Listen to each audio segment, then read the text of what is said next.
వీక్షకులందరికీ నమస్కారం.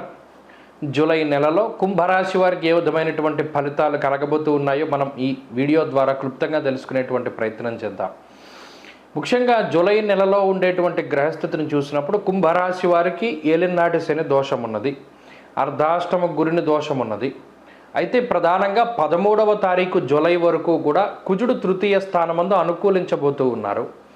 రాహు 2వ స్థానమందు అనుకూలంగానే ఉన్నారు ఈ నెలంతా కూడా. అలాగే ఈ నెలలో ప్రత్యేకించి పొందేటువంటి బలం ఏంటి అంటే రవి బలం. 17వ తారీఖు దాటిన తర్వాత షష్ఠ స్థానంలోకి రవిగ్రహం రావడం వల్ల కూడా కుంభరాశి వారు కొంత బలాన్ని పెంపొందించుకుంటారు. అంటే ఈ నెలలో 3 బలయుక్తమైనటువంటి గ్రహాల యొక్క స్థితిగతులు ఉన్నవి. అయితే ఇక్కడ ఒక విషయం గుర్తుపెట్టుకోవాలి, 13వ తారీఖు వరకు మాత్రమే కుజుడు అనుకూలంగా ఉన్నారు. 14వ తారీఖు దగ్గర నుండి లేదా 13వ తారీఖు రాత్రి దగ్గర నుండి అర్ధాష్టమ కుజుడు తన ప్రతికూలతని ఇస్తారు. అయితే 17వ తారీఖు వరకు కూడా పంచమంలో రవి ప్రతికూలంగా ఉన్నారు. 17వ తారీఖు దగ్గర నుండి షష్ఠ స్థానంలోకి రవి వెళుతూ ఉన్నారు. అంటే ఈ మధ్యలో ఉండేటువంటి పీరియడ్ 13వ తారీఖు నుండి 17వ తారీఖు మధ్యలో ఉండేటువంటి పీరియడ్, ఈ 4-5 రోజులు ఏదైతే ఉన్నదో అది చాలా కీలకమైనటువంటి సమయంగా మనం భావించాలి. ఈ 4-5 నెలల్లోనూ ఈ కుంభరాశి వారు గనక కొంత అప్రమత్తతతోటి ఉండగలిగితే, ఆరోగ్య విషయంలో, ఆర్థిక పరిస్థితులు లేదా మరి ఏ ఇతరత్ర విషయాలపైనైనా సరే కొంత శ్రద్ధాభక్తులతో గనక ఉండగలిగితే మిగతా నెలంతా కూడా ఈ గ్రహస్థితి కొంత అనుకూలమైనటువంటి ఫలితాన్ని ఇస్తుంది. ప్రత్యేకించి ఈ గ్రహస్థితి వల్ల ఆర్థికపరమైనటువంటి అంశాలను కనుక పరిశీలనం చేస్తే, తృతీయంలో కుజుడు విత్తలాభస్తదారోగ్యమిష్టసిద్ధి సుఖావహ అనేటువంటి శాస్త్రవచనం ప్రకారం అటు ఆర్థికంగా మంచి ఉన్నతమైనటువంటి స్థితిని కలగజేస్తారు. అష్టమం తృతీయంలో ఉపచయ స్థానేషు క్రూరో బలీచేదృతే అంటూ ఉన్నది శాస్త్రం. పాపగ్రహాలు ఉపచయ స్థానాల్లో శుభ ఫలితాలని ఇస్తాయి. అందువల్ల కుజుడు కానీ రాహువు కానీ ఆర్థికంగా ఉన్నతమైనటువంటి స్థితిని కలగజేసేటువంటి గ్రహాలే తప్పితే ఆర్థికంగా పాడు చేసేటువంటి గ్రహాలు కాదు. కాబట్టి ఆర్థికంగా ఈ నెల కుంభరాశి వారికి చాలా అత్యద్భుతమైనటువంటి ఫలితాలు ఉన్నాయి. కాబట్టి ఆర్థిక నష్టం కానీ ఆర్థిక ఇబ్బందులు కానీ జూలై నెలలో కుంభరాశి వారికి ఉండవు. సకాలంలో మీకు కావలసినటువంటి ధనం చేతికొచ్చి ఏదైనా ఒక కార్యక్రమాన్ని తలపెట్టినప్పుడు దానికి ఉపయోగపడుతుంది. కాబట్టి భయపడవలసినటువంటి పరిస్థితులు లేవు. ఇక రెండవది ఆరోగ్యానికి సంబంధించినటువంటి విషయం. ఇక్కడ 17వ తారీఖు దగ్గర నుండి రవి బలం పెరుగుతూ ఉన్నది, 13 వరకు కుజబలం ఉన్నది. కాబట్టి ఆరోగ్యపరంగా కూడా ఈ గ్రహస్థితి మిమ్మల్ని అంతగా ఇబ్బంది పెట్టకపోవచ్చును. అయితే ఇందాక చెప్పుకున్నట్టు 13 నుండి 17వ తారీఖు వరకు ఉండేటువంటి ఈ 4-5 రోజుల్లో ఉన్నటువంటి గ్రహస్థితిని మాత్రం చాలా జాగ్రత్తగా పరిశీలనం చేసుకుని ఆ రోజుల్లో చేసేటువంటి ప్రయాణాలు కానీ, ఆ రోజుల్లో తీసుకునేటువంటి నిర్ణయాలు కానీ, తినేటువంటి ఆహారం కానీ, చేసేటువంటి వ్యాయామాలు కానీ ఇవన్నీ కూడా చాలా జాగ్రత్తగా ఉంటూ ముందుకు సాగగలిగితే ఈ నెలంతా కూడా ఆరోగ్యం బాగుంటుంది. ఇక మూడవది కుటుంబపరమైనటువంటి విషయాలు. అటు జీవిత భాగస్వామితోటి, తల్లిదండ్రులతోటి, తోబుట్టువులు, మిత్రులు, బంధువులు, సన్నిహితులు, ఇలా ఎవరైతే మీరు కుటుంబంగా భావిస్తూ ఉన్నారో వారితోటి ఈ మాసంలో సఖ్యత వాతావరణం ఉంటుంది. ఏదైనా చిన్నపాటి మాట పట్టింపులు కానీ లేదా వారికి ఏదైనా ఇబ్బందికరమైన పరిస్థితులు, అనారోగ్య పరిస్థితులు, మీ మీద ఏదైనా వారికి ఎవరైనా కొంత చెడు ప్రచారం చేయడం ద్వారా వారు మిమ్మల్ని గతంలో ఏదైనా మాట అన్నటువంటి సందర్భాలు, ఇవన్నీ కూడా అన్ని సమస్యలు కూడా తొలగిపోతాయి. అందరితో కూడా సత్సంబంధాలు మెరుగుపడడానికి అవకాశం ఉంటుంది. ఉద్యోగ వ్యాపారాలకి సంబంధించినటువంటి విషయాలను పరిశీలన చేస్తే ఉద్యోగ వ్యాపారాలు చాలా అద్భుతంగా ఉన్నాయి. ఉద్యోగపరంగా ఉన్నతమైనటువంటి స్థితి ఉన్నది. మంచి లాభాలు, ఉద్యోగంలో ఎదుగుదల, ప్రమోషన్ లాంటివి కనబడుతూ ఉన్నాయి.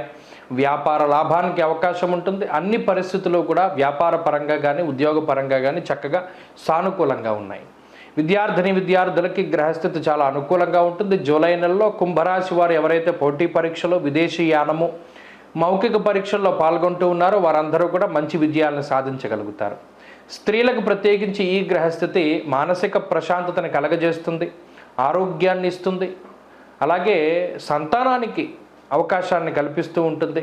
ఉద్యోగ వ్యాపారాలు చేసేటువంటి స్త్రీలు మంచి ఉన్నతమైనటువంటి స్థాయిని చేరుకోవడానికి అవకాశాన్ని ఇస్తుంది. మొత్తం మీద కుంభరాశి వారి అందరికీ కూడా ఈ నెల చాలా మంచి ఫలితాలు గోచరిస్తూ ఉన్నాయి.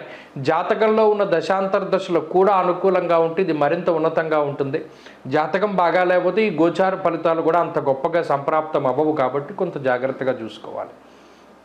కుంభరాశి వారు ఈ మాసంలో మరింత అనుకూలమైనటువంటి ఫలితాలను సాధించడానికై అమ్మవారి యొక్క ఆరాధన ఎక్కువగా చేస్తూ ఉండడం చెప్పదగినటువంటి సూచన. ప్రత్యేకించి అమ్మవారి యొక్క స్తోత్ర పారాయణ, లలితా సహస్రనామం కానీ, దేవీ ఖడ్గమాల స్తోత్రం కానీ, దుర్గా సప్తశతి కానీ ఇటువంటివి పారాయణ చేస్తూ ఉండడం వల్ల మంచి ఫలితాలు సంప్రాప్తమవుతాయి.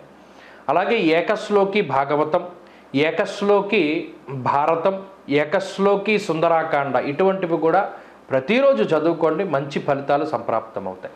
స్వస్తి. ఓం శ్రీమాత్రే నమః. వీక్షకులందరికీ నమస్కారం. వారాహి అమ్మవారు అంటే ఎవరు, ఎలా ఆవిర్భవించారు? మనందరికీ వారాహి అమ్మవారు అంటే ఆమె రూపము, ముఖము, వర్చస్సు, అలాగే అమ్మవారు చేత్తో పట్టుకునేటువంటి ఆయుధాలు, హలము, నాగలి ఇటువంటివన్నీ మనకి కనబడుతూ ఉంటాయి.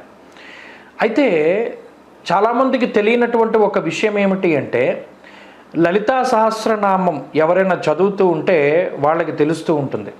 మనం సాధారణంగా శంకర భగవత్పాదులు కానీ లేదా మరి ఏ ఇతరత్ర భగవత్ స్వరూపులైనా సరే ఒక దేవతని స్తుతించేటప్పుడు ఆపాదమస్తకం స్తుతిస్తారు. అంటే పాదాల దగ్గర నుండి తలకాయ వరకు కూడా వారి యొక్క ఆ స్తుతి, అంటే వారి యొక్క స్థితి ఏ విధంగా ఉన్నది, వారు ఇన్ని హస్తాలు కలిగి ఉన్నారు, లేదా వారు ఈ రకంగా ఉన్నారు, ఆ రకంగా ఉన్నారని కింద నుండి పైకి వర్ణన ఉంటుంది. కానీ లలితా సహస్రనామంలో అలా ఉండదు వర్ణన. అమ్మవారి నామాలు గనక చూస్తే శ్రీమాత, శ్రీ మహారాజ్ఞి, శ్రీమత్ సింహాసనేశ్వరి, చిదగ్నికుండ సంభూత, దేవకార్య సముద్యత, ఉద్యద్భాను సహస్రాభ, చతుర్బాహు సమన్విత, అంటే కిరీటం దగ్గర నుండి కనబడుతున్నాయి మనకి వర్ణన. అంటే అక్కడ మీరు గమనించవలసిన విషయం ఏంటి అంటే, చిదగ్నికుండ సంభూత, చిద్ అగ్ని. చిదగ్ని అంటే ఏంటంటే సచ్చిదానంద స్వరూపమైనటువంటి పరమాత్మ యొక్క తేజస్సు ఏదైతే ఉన్నదో అది చిదగ్ని.